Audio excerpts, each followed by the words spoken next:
This week's episode of Humanist Trek is brought to you in part by Droxine. Are you tired of battling tough stains that just won't budge? Let's go! Say goodbye to the struggle and hello to a laundry revolution with Droxine. Droxine is the ultimate laundry solution designed to tackle even the most stubborn stains with ease.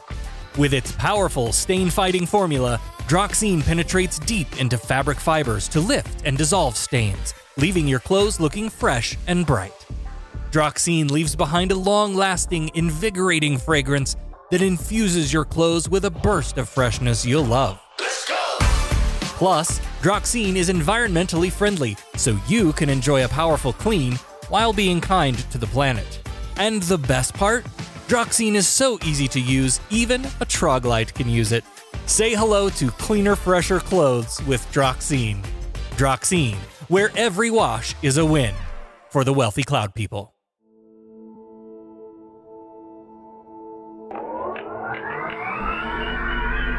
Perhaps I could use this as an excuse to go to those far-off planets with little polka-dotted people if necessary, and be able to talk about love, war, nature, God, sex, all those things that go to make up the excitement of the human condition. I'm Captain James Kirk. Mr. Spock. Your move, Captain. Jim Kirk of the Enterprise. What's going on? I'm James Kirk. These people are my friends and my shipmates. Leave my crew alone. Out of the question. How about that? James Kirk. It fits like a glove, Captain. Oh, the bonehead ideas. Gentlemen, I'm Captain James Kirk. Get out of my chair. Get out of it now. My greetings and felicitations, Captain. So good of you and your officers to, drop in. Absolutely smashing. Nuchnech, and welcome to Humanist Trek. It's a Star Trek podcast about the humanism in Star Trek. I'm Sarah Ray. And I'm Allie Ashmead. And we want to remind you one more time, the Season 3/original series wrap party is fast approaching, and we want our patrons to come play fun games with us live on the air. Recorded live on the air.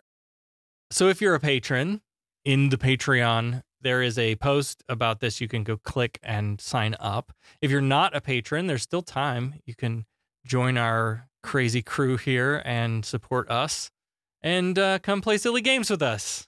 This is going to be fun. Yeah. I can't wait.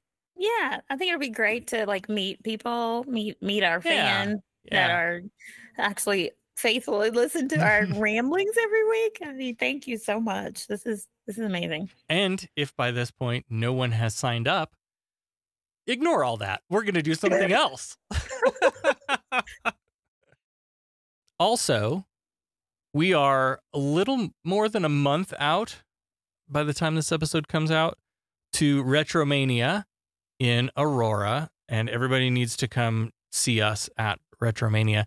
Retromania is a fun, kind of small little event, and this year they're doing a Land of the Lost reunion.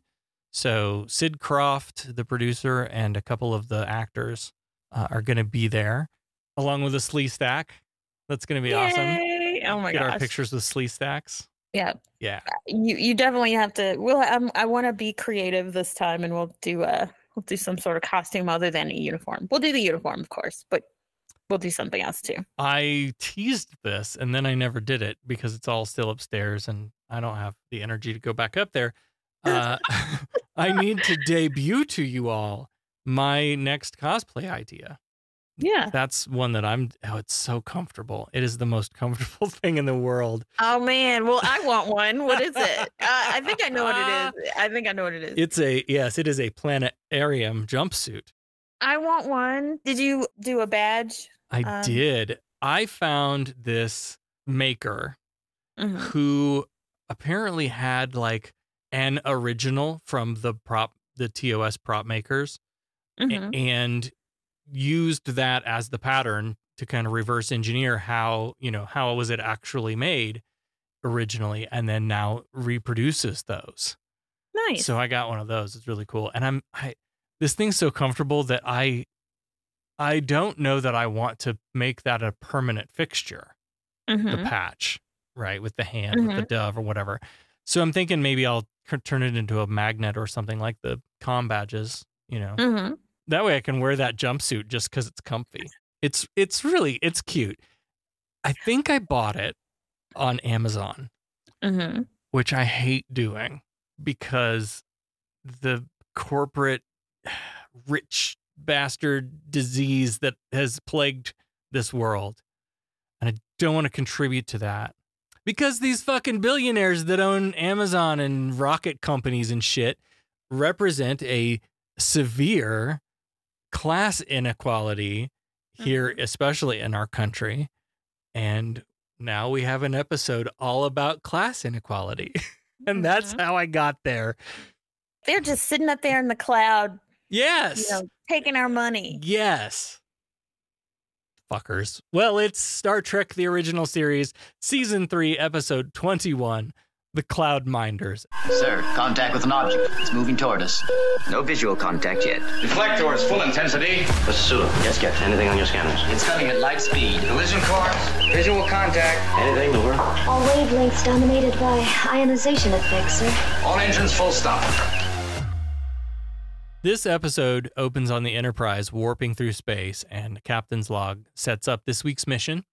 There's a planet nearby that's experiencing a botanical plague that will destroy all vegetation unless they can get a hold of some Xenite, which unbelievably exists in only one place in the known universe. Apparently. Come on. A planet called Ardana, and they have to get this mineral to protect against this botanical plague. And I guess it's like, I don't know, locusts? I don't know. It's eating all the crops. It's eating everything, apparently. Uhura's back this week. Yay! And she's got a call from the High Advisor of Ardana. They're ready to receive Kirk on Stratos, the Cloud City. And Kirk's like, hang on, that can't be right. And he calls up Scotty in the transporter room to ask what coordinates he's got programmed in. And they're set for the entrance to the mine, not the Cloud City. So Kirk tells Uhura to call back and I'd rather skip the pleasantries. Let's get right to the mine because time is urgent. Time is of the essence. He's like, we'll catch up with them later, send our apologies. So then they beam down to the planet, to the originally discussed location in front of the mines. Spock and Kirk see this floating city in the sky, which I thought was, it's obviously remastered because it's like really good CGI. Yeah. And Spock is marveling at this society is totally intellectual.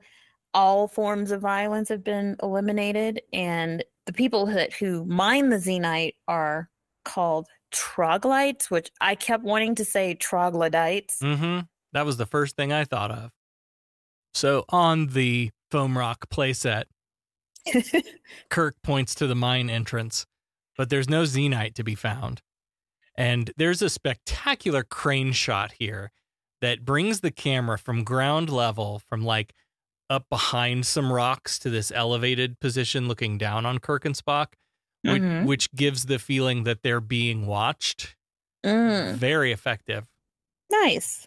Spock thinks that the troglodyte miners must have changed their mind about delivering the Xenite. And sure enough, some leather straps fly into frame, ensnaring our heroes. And in a lasso? Yeah. Yeah. Maybe a little weak sauce. And at the other end of those straps are clearly miners.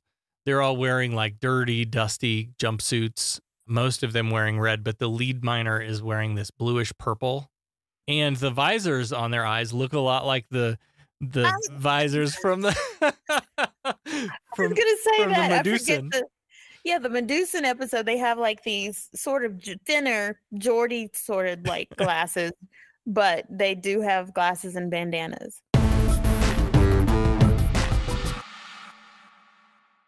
The establishing shot here is what looks like an old dried up riverbed. And I looked this up. This is the Hadramaut Plateau Dry River Basin in southern Yemen. Oh. This photo was taken on the Gemini 4 orbital mission in 1965. This is a NASA photo. Wow. Okay. So I didn't read this, and I didn't know that if this is real or remastered. So this is the actual, maybe they cleaned it up a little bit, but this is the actual photo from back then. Yep. right back into the action. Kirk demands to know who these people are. Says, look, we're here with the permission of the government. We're on an emergency mission. But the lead miner, a woman, tells him to move it along. But this just kicks off a big old Star Trek fight. Star Trek fight! Man, we haven't had one of those in like so many episodes. It's been, do you know how long it's been since we had a good old Star it's been Trek a while. fight? Yeah. During this fight, 3 people materialize on this platform that they beam down on. And these costumes, there's like shower cap head pieces or something. What is that?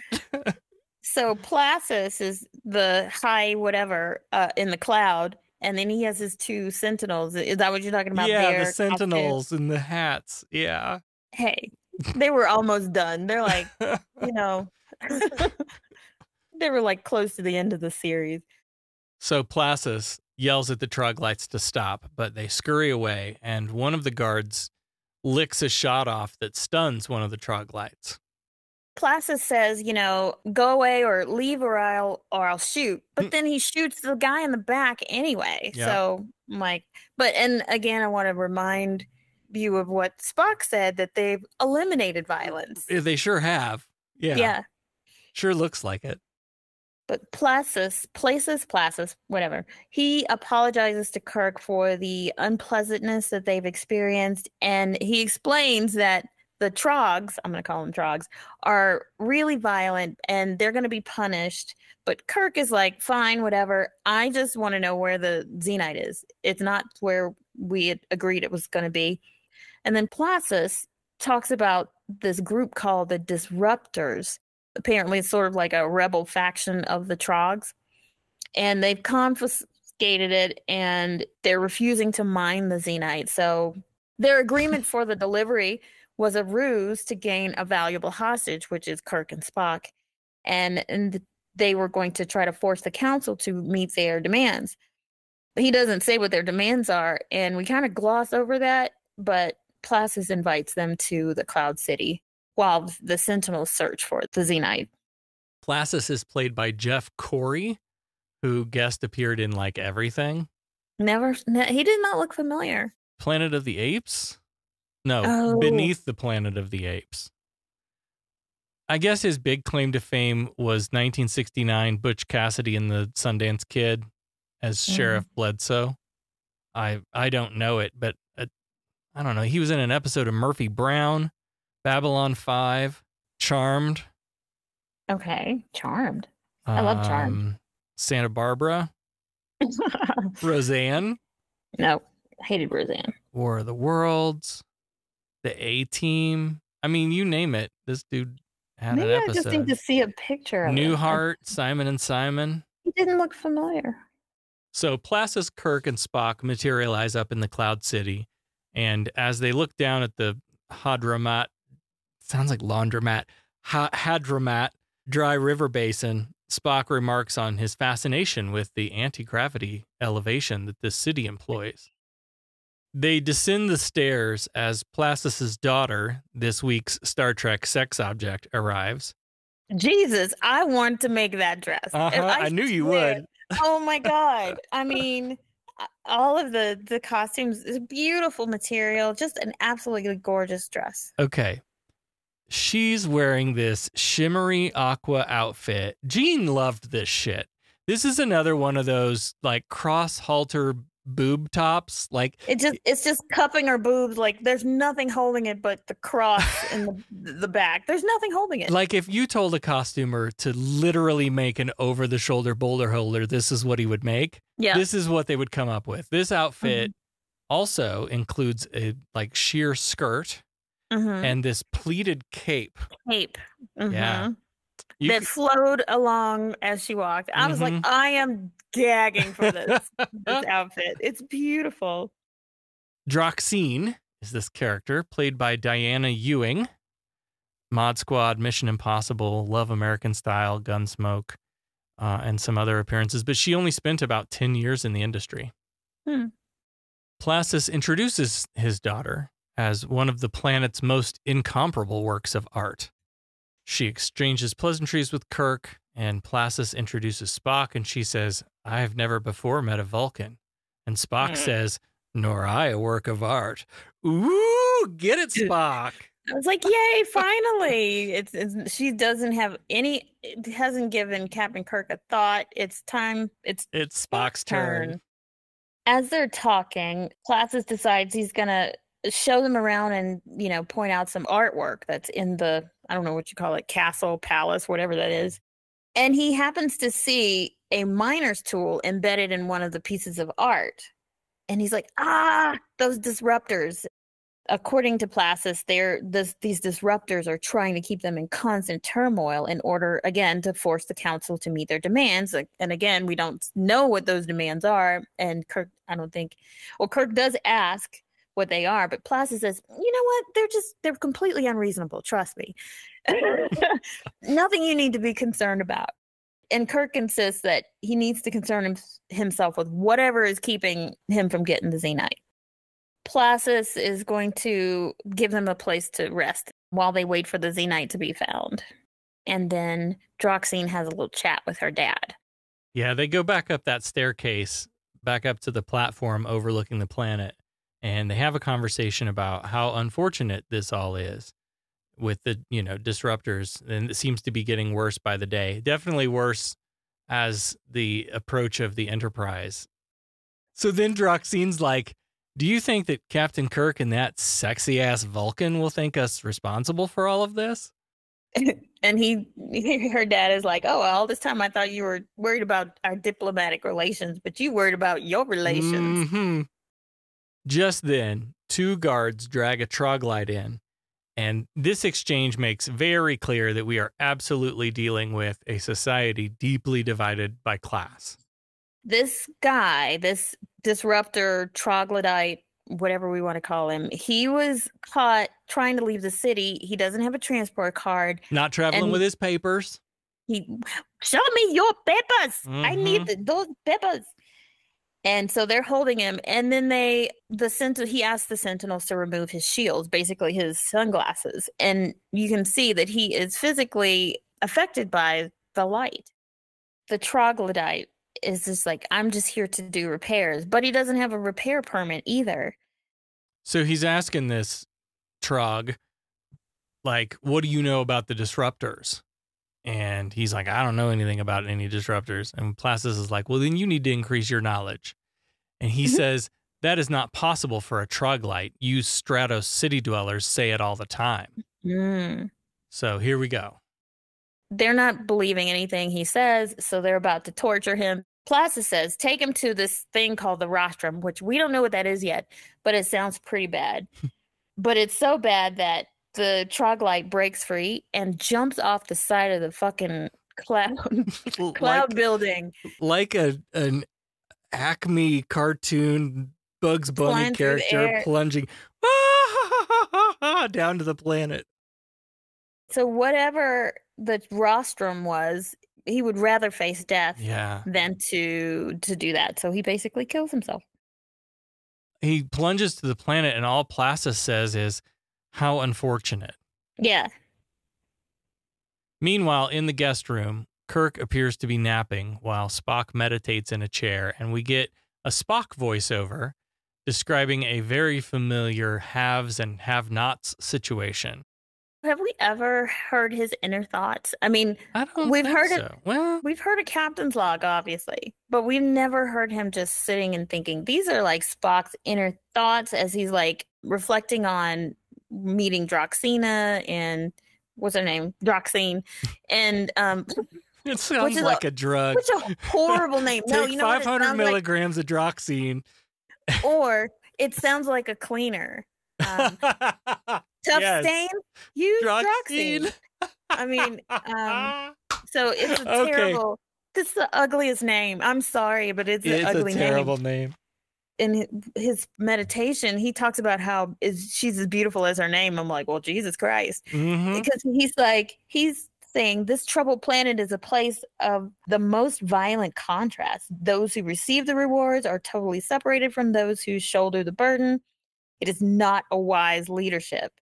Then he goes and talks about Droxine. Here on Stratos, everything is incomparably beautiful and pleasant. The High Advisor's charming daughter, Droxine, particularly so. The name Droxine seems appropriate for her, which means nothing to me. She ugly? I mean, because that is the ugliest name. He said something that had me thinking throughout as more of her characters revealed. And he says, I wonder if she can retain such purity and sweetness of mind and be aware of the life of the people on the surface of the planet. Yeah, she is very naive at this point. Yeah. Well, we think she's naive. Right. Spock is suddenly startled by a sound in the next room, and he goes to find Droxine, setting up for drinks or something, and this quickly turns as flirtatious as you can get with a Vulcan. She apologizes for disturbing him. He blames it on his discerning Vulcan ears. And finding each other fascinatingly different, he stares into her eyes and she says, Vulcan eyes are very discerning too. I hear that you Vulcans are as highly as evolved as us Stratos city dwellers. And of course, Spock is like, yeah, we do pride ourselves in logic. During this, we see another woman kind of sneaking around in the background. She's wearing like a blue boulder holder. Yeah. Like the other lady. And she sneaks into the room where Kirk is resting. And as we go to commercial, she's like slowly approaching him with one of those dagger mining things in her hand.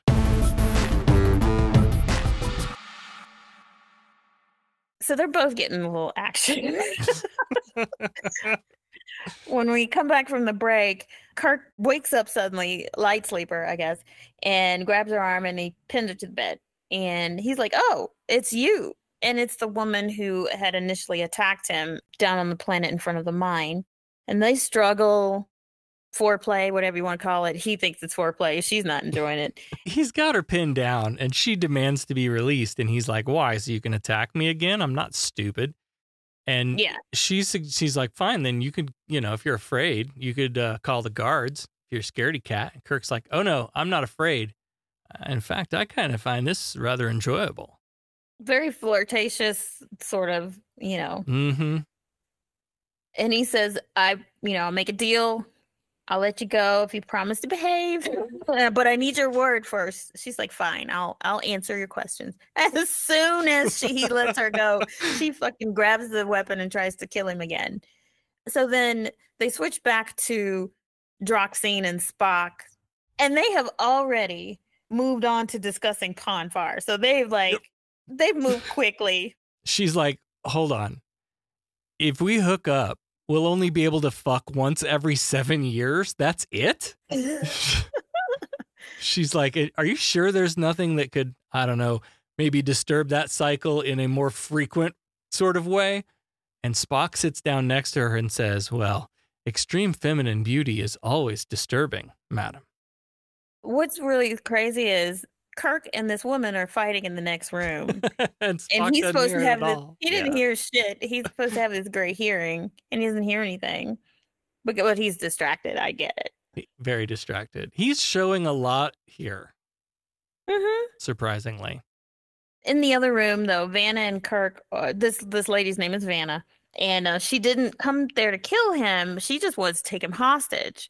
But Kirk had already called Spock, so Spock snaps out of it, and he and Droxine rush in.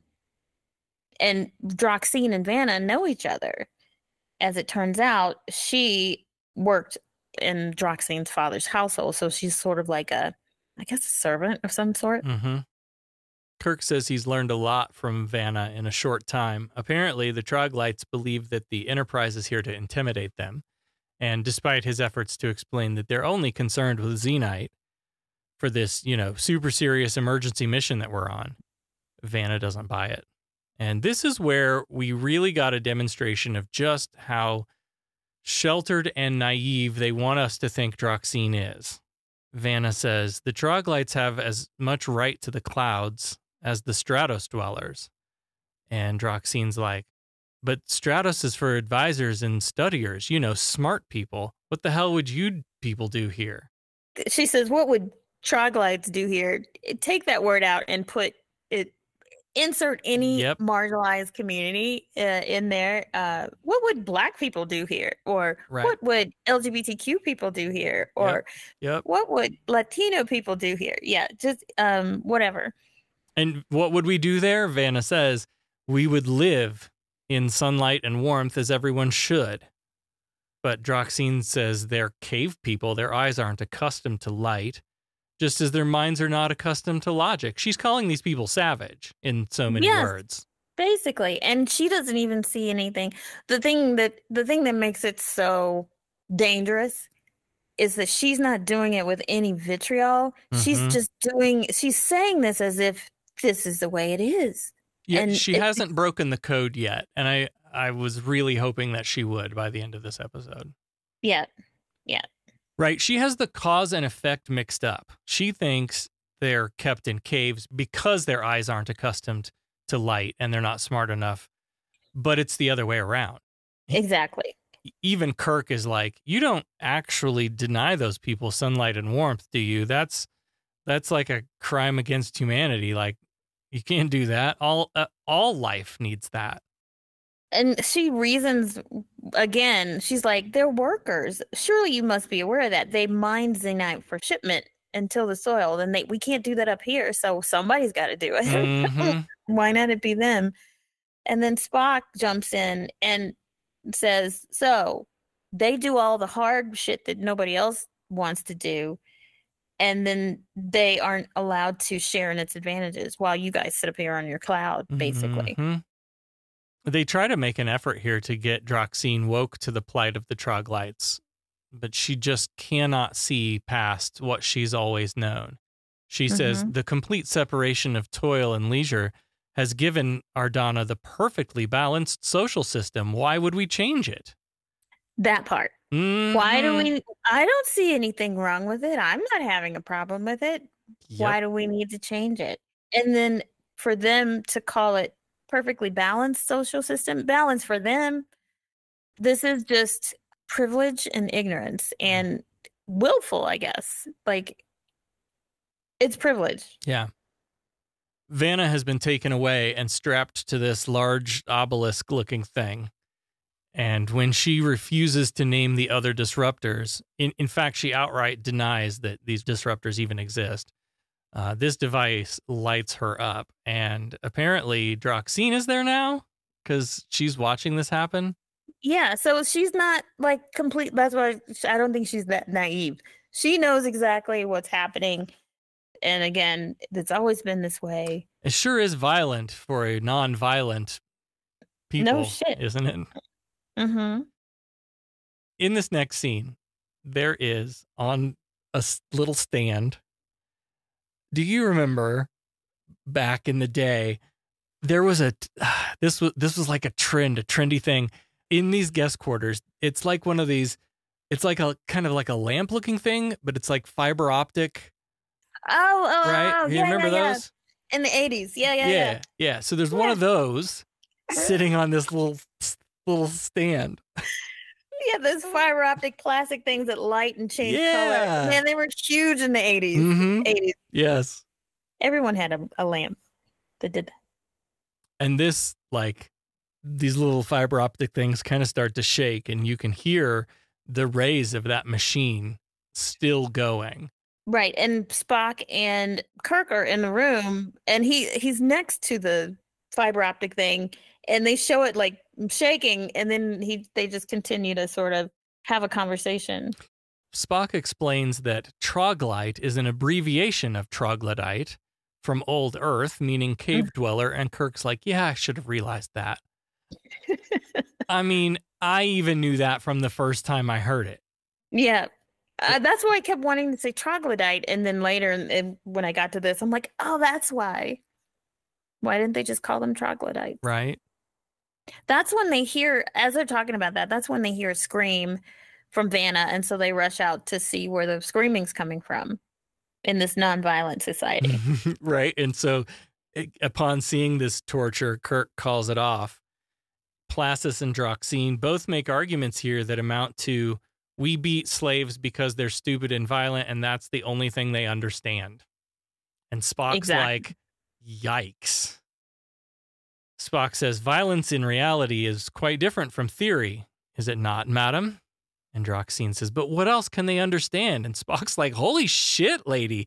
All the same things that you and I understand. He's like, bitch, you're becoming uglier and uglier by the moment. Like life, equality, kindness, and justice. You know, humanism. I know. I love Spock so much. Uh-huh.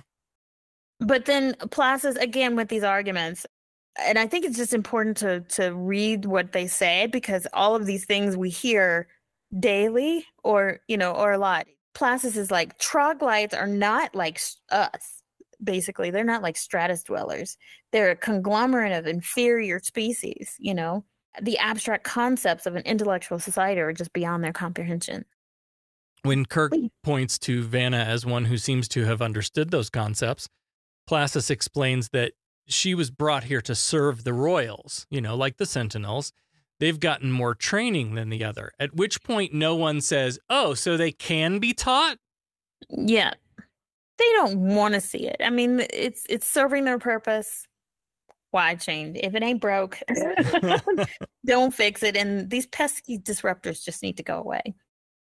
And Placis is like, look, why are you so concerned with him? This doesn't even concern you. But Kirk is like, the Xenite concerns them, and also just basic humanitarianism. Placis tells him to stop interfering, but Kirk doesn't want him to get the Xenite through torture. Placis tries to shut Kirk up and say, basically, we'll get it for you. This is not your business. Go back to your ship, or I'm going to tell Starfleet Command and report your interference. So Kirk is like, fine. So they beam up, and then Placis tells his Sentinel if Kirk comes back to kill him. Why wasn't this a Prime Directive issue? The Prime Directive. How often have you broken it? See, the Prime Directive has many different functions. The Prime Directive? It is more what you call guidelines than actual rules. It's a very interesting proposition. Let me think it over. Here we are in this people's business, and we're learning that there's class inequalities, and what right is it of us to start telling them what to do? Are they not they are part of the Federation. How could they even be part of the Federation with all of this going on? Right. How the fuck did you let them in? Right. With all of this? That's a great point. Yeah. You were okay with it, but now that it's fucking with your Xenite, you'd be like, no, equality. Fuck off, Starfleet.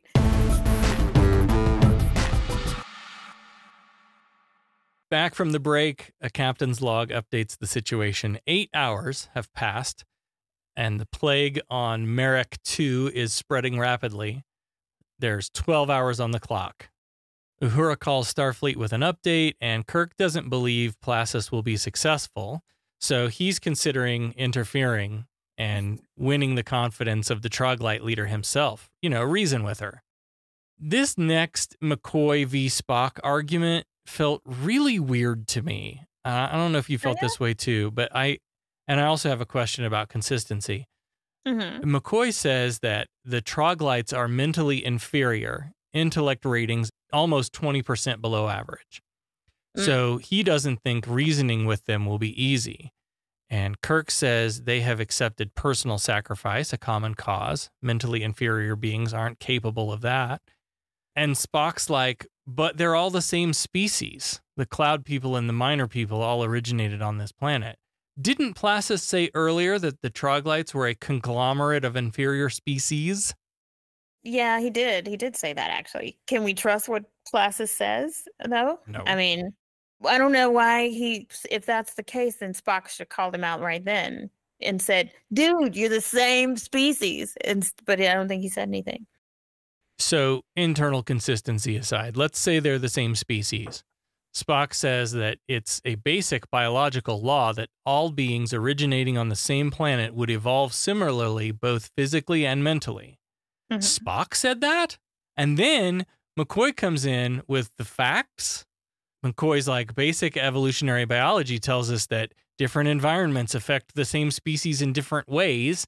And that's the point McCoy makes. That dialogue was flipped. Spock should have been making that argument. Yeah, I agree.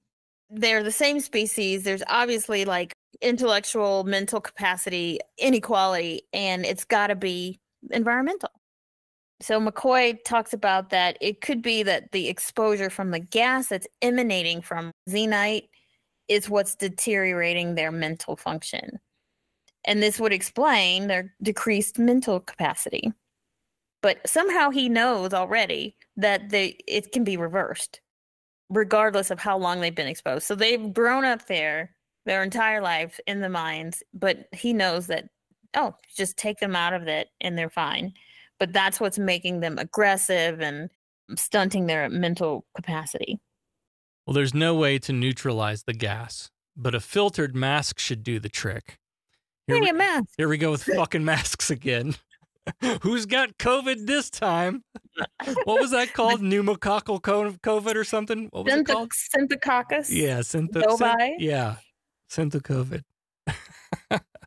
So it's time to get a mask and beam down to the planet for a little science experiment. But first they call up Placis to explain the plan. And he's really skeptical. He doesn't believe that a simple respiratory mask can bring about intellectual equality for the troglodytes, something that centuries of evolution has failed to do. But they've run all this through the computer for verification. And Placis asks, do your computers explain how my ancestors who dwelt in the caverns evolved sufficiently to erect Stratos while the troglodytes did not? And Spock says that his ancestors who built the Sky City were cave dwellers. The evolution happened after they left the caves. And Placis absolutely refuses to believe that. And he also won't let Kirk offer a supply of masks to the troglodytes in exchange for the xenite until his scientists can verify their findings, which could take days. And Kirk calls him on his shit. Are you afraid these masks will work? Is that why you don't want the troglodytes to have them? Boom. It's like, what we don't all have the same ancestry. There's no way. I didn't come from no monkey in Africa. Yeah.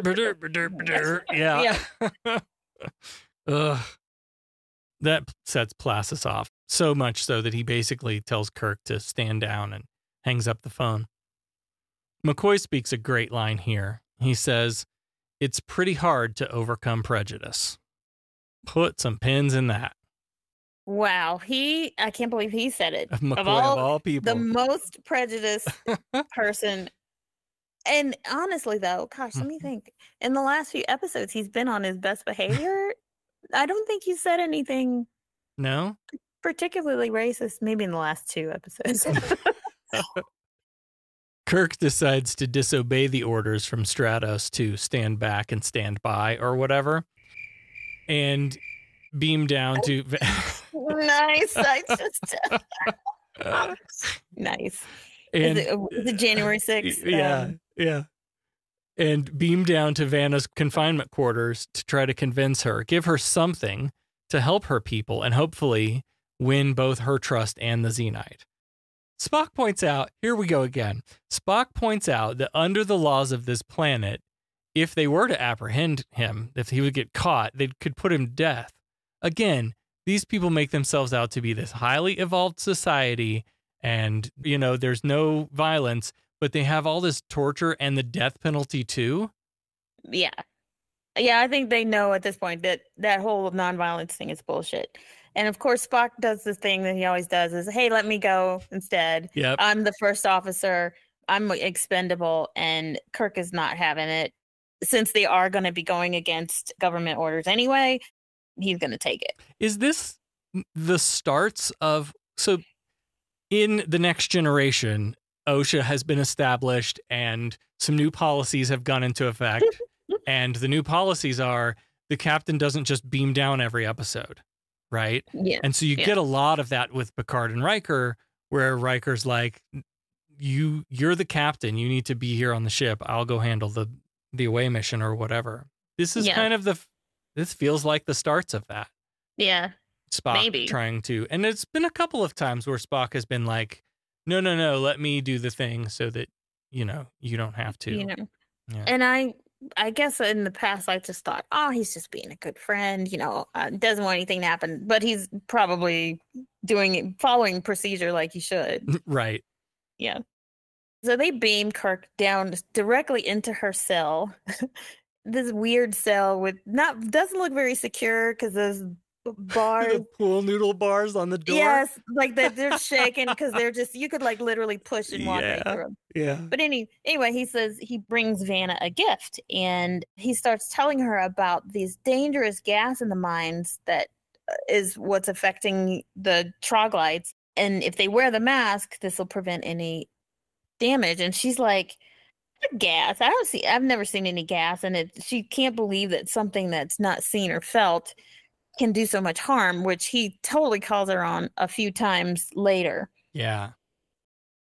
Kirk responds to this challenge about the invisible gas by saying an idea can't be seen or felt either, and yet that's what's keeping your people in the mines all these centuries, a mistaken idea.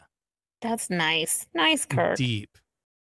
This is why, so after this episode, there was a new industry standard implemented that all odorless gases must smell like skunk farts. What are you talking about? You know how they add a sour smell to natural gas because natural gas doesn't have an odor?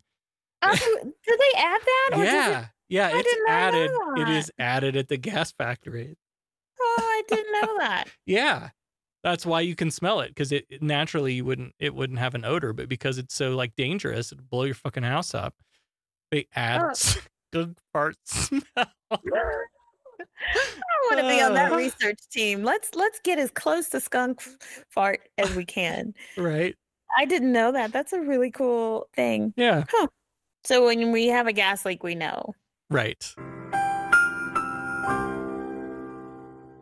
So Kirk explains that anyone working in the mines would have to wear the masks and that he'll make sure that they get enough. She says, what if Placis does not agree? And it's clear that she's not confident about going up against the almighty government alone. Mm-hmm. So Kirk offers to come back and, let us go deliver the Xenite and save all these people. And then, I'll request permission to mediate on your behalf. And he's like, you got to trust me. I give you my word. Somehow that word just means something in the galaxy. I don't know. Mm-hmm. Yeah, she's heard promises like that before, so she's hesitant to trust.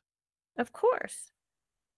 She even says, back in the day, the leaders who left to build Stratos promised them that they would all live there one day, and yet here we are still in the caves.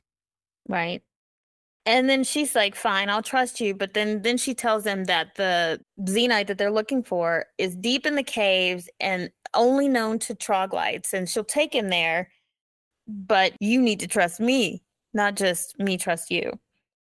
And just as they are about to like give their trust to each other, there's some footsteps and Kirk goes over into a corner because there's a guard coming to bring food. And so he goes over into a corner. He leaves the damn mask on the table. So she sits down and waits, and the sentinel comes in, drops the tray, knocks the mask a little bit, and he's like, hey, what's this? And then, of course, this causes Kirk to, like, shoot him. And then they get out. They leave. Yeah, Vanna snatches the transport pass off the sentinel, and as they leave, Kirk closes the bars to the room back up, locks this guy back in the cell.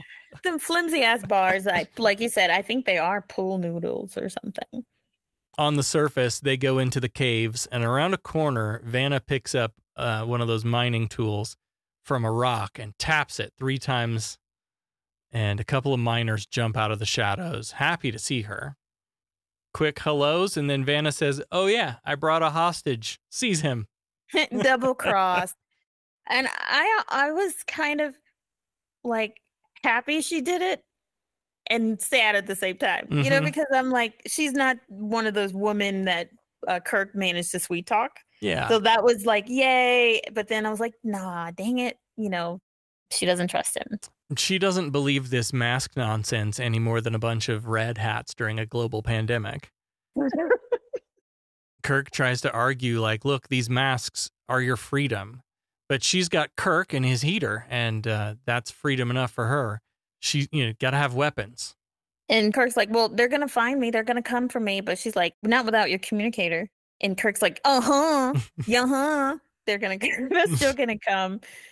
But so in the meantime, she makes him kneel down and fucking dig and get a taste of what they go through on a daily basis and dig with his bare hands. That was super important. Ooh, yeah. To him understanding their plight. Yeah. Spock records a log essentially saying that they have to maintain radio silence so as not to jeopardize Kirk's life. In the mines, Vanna, not understanding how this toxic exposure works, declares this invisible gas a hoax because Kirk doesn't seem to be showing any symptoms or anything. So these other guys that are there, she sends one, Anka, off with the mask to be left on the transport platform as a signal to Placis that they have Kirk as a hostage now. What they don't realize is that Placis could care less, right, about Kirk because he was ready to kill him himself. So they don't realize that Kirk's not really that valuable. Again, Kirk offers the masks. But she's like, shut the fuck up and keep digging.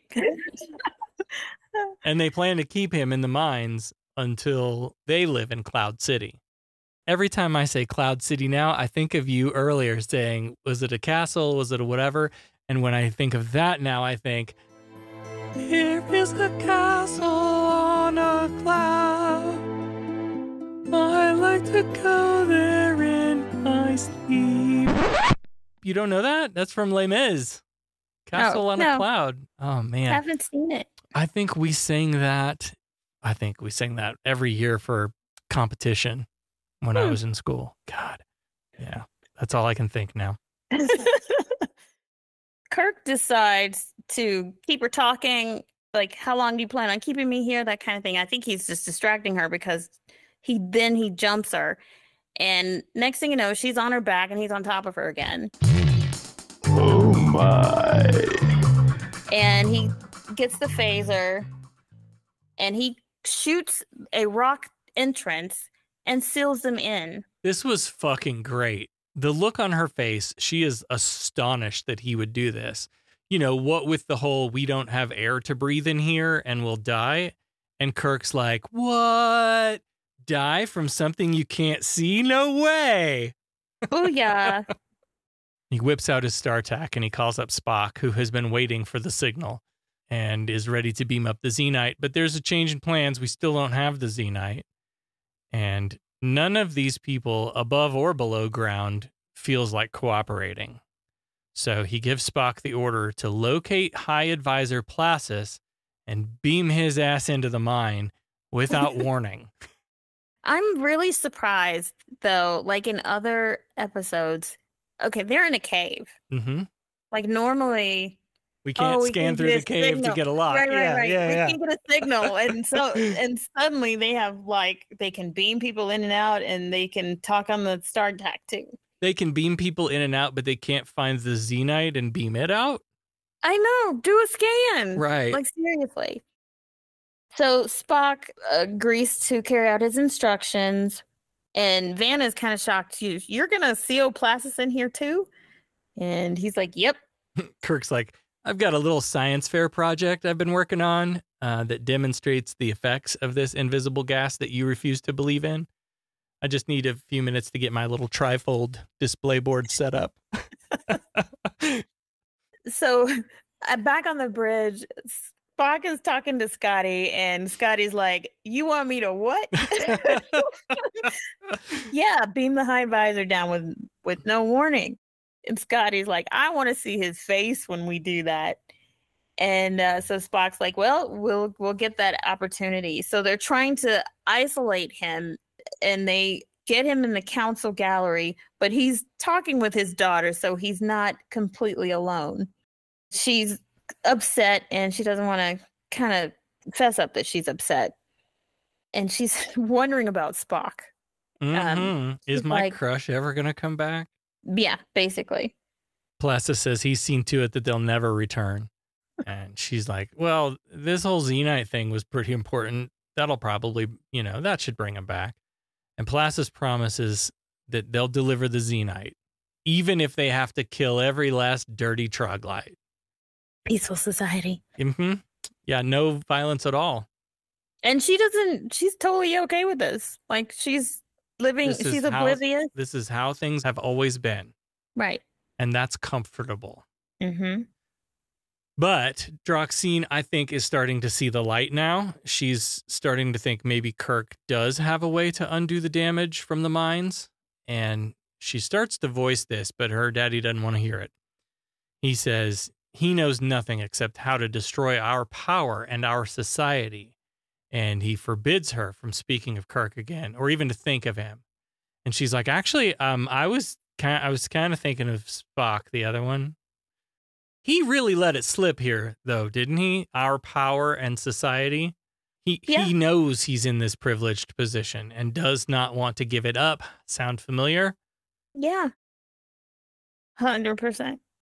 Really quick snap back to the bridge. They've located Placis, but they're two life forms, and they can't figure out which one it is, I guess.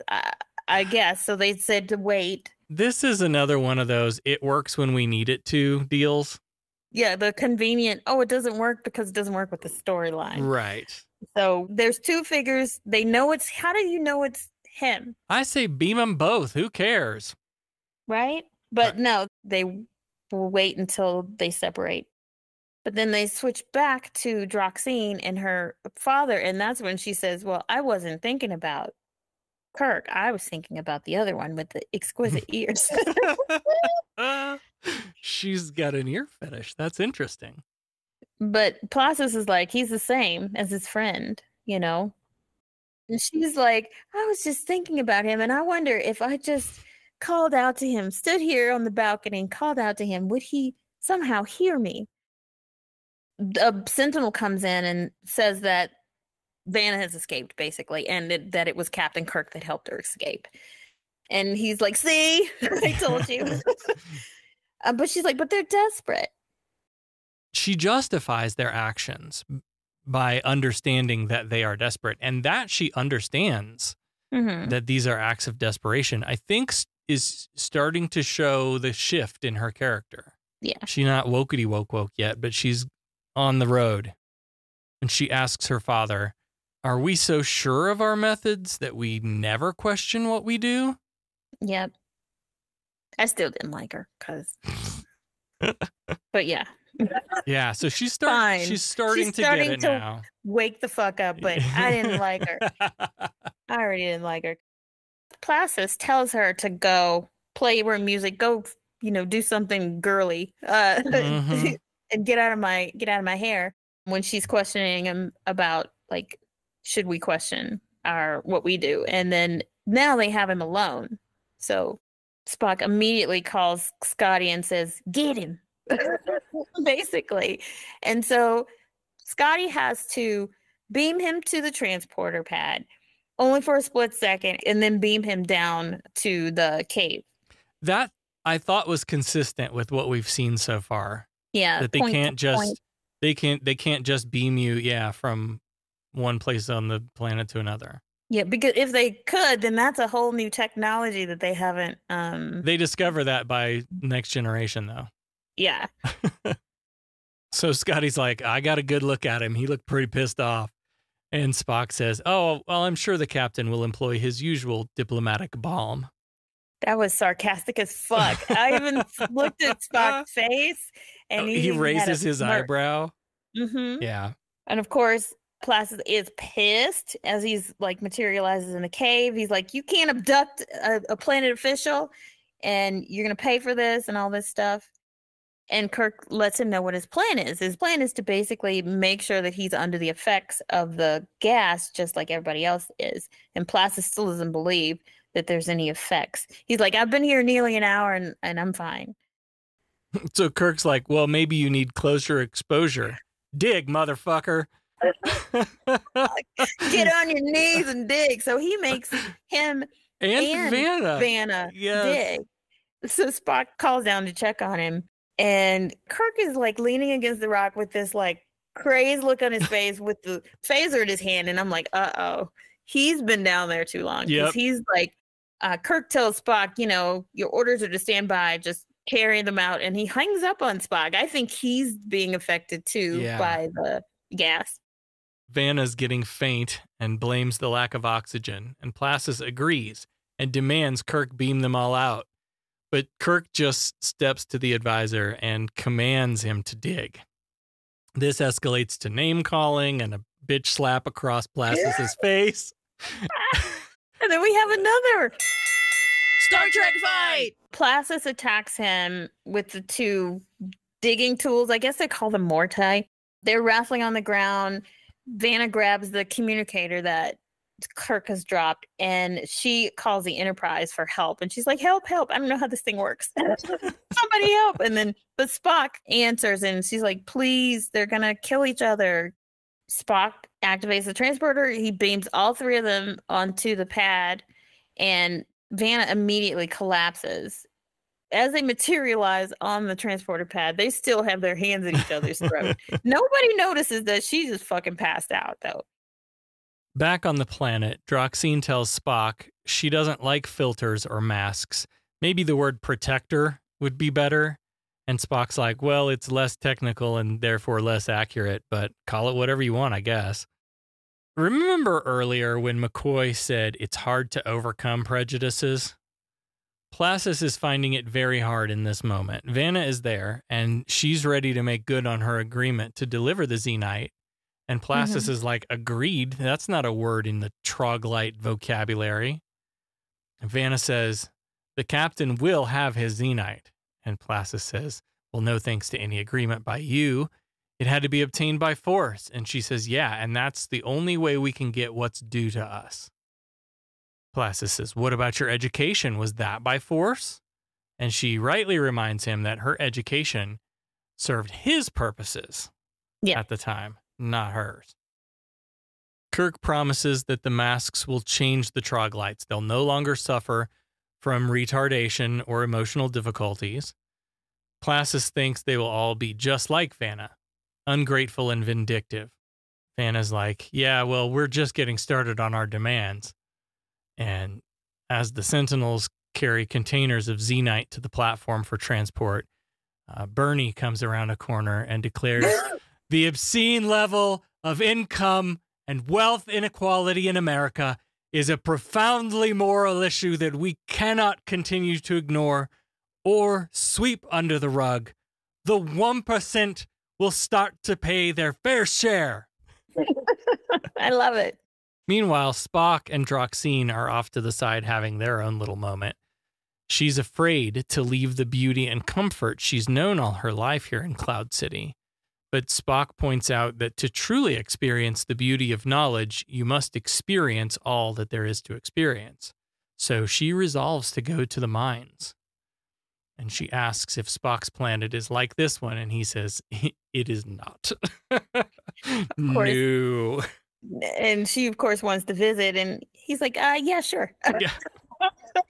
Hey, listen, don't call me, I'll call you. So this next line by Kirk, I actually appreciate because I know we talked about other episodes that end and we never know, like, are they going to fucking help these people? Or are you going to like usher in some sort of transition? And actually, Kirk offers some sort of mediation between the two because obviously they still hate each other and it's not going to be an easy road. And I guess there's a Federal Bureau of Industrialization that can be of help to them to help mediate. But Plassus is like, no, get the fuck off my planet.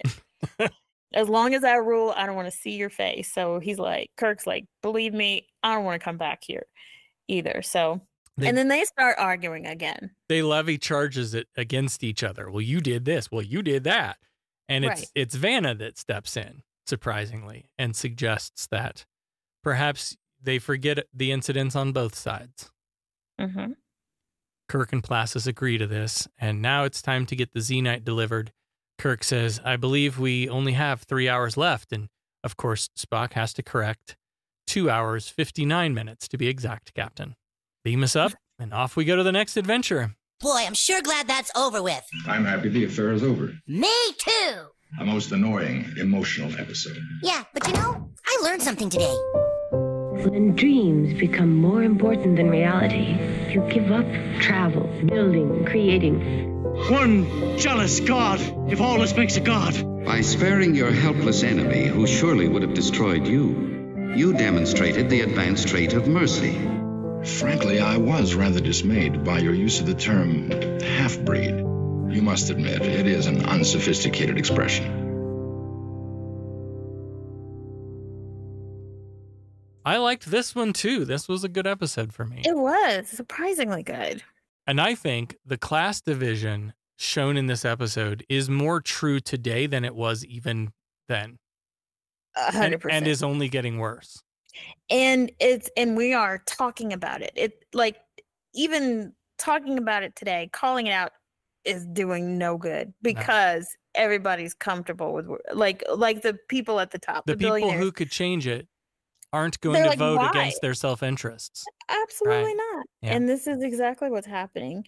And maybe a week or so ago, a few weeks ago, I posted this thing. It was a video of Whoopi Goldberg playing Guinan in season 2, episode 8 of TNG. And I was like, damn.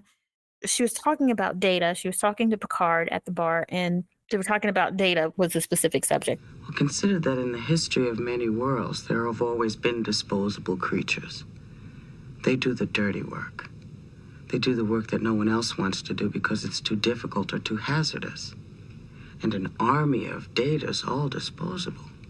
You don't have to think about their welfare. You don't think about how they feel. Whole generations of disposable people. Yeah. And I was like, whoa, this is exactly what this episode was about. How often do we talk about, we in the United States, broad brush criminals as like just bad, lazy people who don't want to work, but would rather just steal, take what they want, when often in reality, people are just out there trying to survive and doing what they got to do to survive. Yeah. Because the haves class is doing fuck all to help them. Right. They're comfortable in their cloud. In my castle on a cloud. All right, I have to see Les Mis. I can't believe you've never seen it. No. And then as Droxine, what's her name? Droxine, yeah. Was saying, well, they're desperate. So that's why people steal. That's why there's crime. Yeah. And it's because they are desperate. Yes. They don't see any other, they will never catch up to those people in the cloud. Never. So why not? Why not just take? It's against the law, but it's also desperation. What else are they going to do? And capitalism is doing that to us. We are allowing capitalism to continue to do that to us. Yep.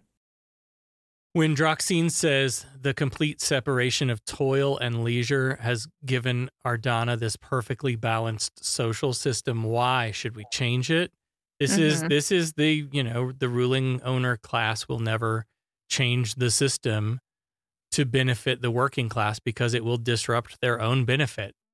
Right. And that's where that feeling of that loss of privilege, the idea of if I give you rights, somehow that takes away from mine. They have all the power and they're untouchable. That's why the disruptors, which I actually like the name, are in there destroying their art and letting them know that they're fucking, I've been in here. I'm going to leave my knife on the wall. They need to let them know that they've got something to lose. The Disruptors is another band name. We haven't done those lately. Nice. We haven't done any t-shirts. We need some. No, I know. I gotta figure that out. We need some band t-shirts. Yeah. I came up with some designs, but I don't know. Droxine, though, I think you should do that Droxine's going to be fun. Yeah. You got to do that shirt. Hey, did anybody die in this episode?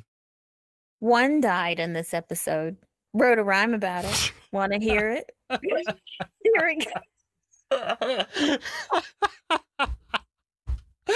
Sometimes that just tickles the hell out of me. It's dead, Jim.